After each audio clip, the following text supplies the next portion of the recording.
Welcome to Tuesday's Tips from So Very Easy. My name is Laura.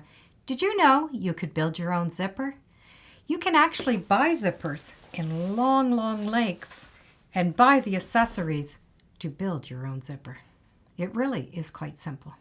Let's take a close look of what a zipper is composed of before we start. We have on a zipper, we have fabric on both sides with teeth down the center. And of course, we have the pull. And in the end, we will have two little stoppers. And those stoppers stop that pull from coming out. And at the other end, we have a large stopper that attaches both sides of the zipper together so that that pull will not come out. When you buy zipper parts, you buy the same thing. You buy a roll of zipper, and you can get this in any length. You need your zipper pulls. You can get little stoppers that would go on each end, and you get the large stoppers that are going to go on the bottom. So when you start with the zipper, the first thing you need to do is cut the end off so you have no loose fibers coming off. The next thing we need to do is build this little piece here. Now this piece has no teeth on it. And that is what we need to duplicate in the zipper we're going to build.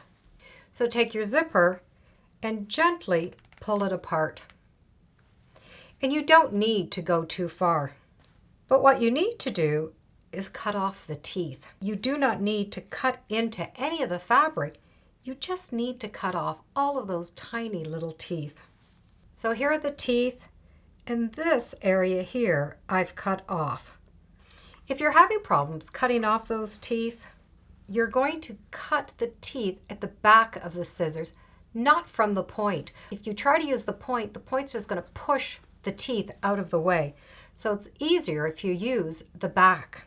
Take the zipper, just hold it in your hand, and then hold it towards the back of the scissors, and you're going to be able to just trim off those teeth.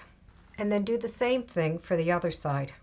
So now I have a section that have no teeth, and the teeth are starting here. Now I'm able to put the pulls on. And you could put the pulls in any direction now. But let's make a zipper that we can open in both directions. So to put the first pull on, you're going to put the flat end in the zipper first. Hold your two layers together, and you're going to be able to just take that zipper and push it right in. Once you get it in as far as you can do, just wiggling that zipper will get that zipper through. And because you have no teeth there, there's nothing to get caught. So pull that zipper right in. Hold on to the end, and that zipper will slide in. Now we want to get the other side of the zipper on. This time, we're going to put the pointed side in first. If you have any threads, trim them off. So take that and slip it right up into that fabric. Do not go into the teeth. You want to stay where you've trimmed out. Now you're going to be able to take the second side and slide it right inside. When the ends meet up, just wiggle that zipper a little bit and it's going to come right in. Now we have two pulls on one zipper. We now need to put a stopper here that's going to do both sides. This is where we've trimmed the teeth off. This is where the stopper is going to go, just like this one. So you want to put that stopper where there's teeth, not where there's no teeth. You'll be able to just stick that in and push it through the fibers. When you have it all the way through the fibers, well, you're going to need a pair of pliers to push those down. Now I'm going to be able to crush those prongs down, and you can work on one side at a time. That's the back. That's the front. Now that zipper is not going to come off.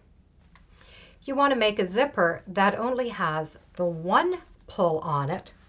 Just like this zipper, you're going to put little stoppers on the ends. The little metal ends will fit on top of the fabric, not over top of the teeth. So now when we go to close that zipper, we have no worry of losing that pull. Now if you cannot find the little metal ends, you will be able to just stitch this closed with needle and thread, and you can do the same for the ends. The whole key to getting the pulls onto that zipper is to cut off some of the teeth to make that clearance, just like a purchased zipper. Now we can make a zipper any size we want. Thank you for joining me today on Tuesday's Tips. Feel free to subscribe, and as always, come on back. Let's see what we're sewing next time in the sewing room. Bye for now.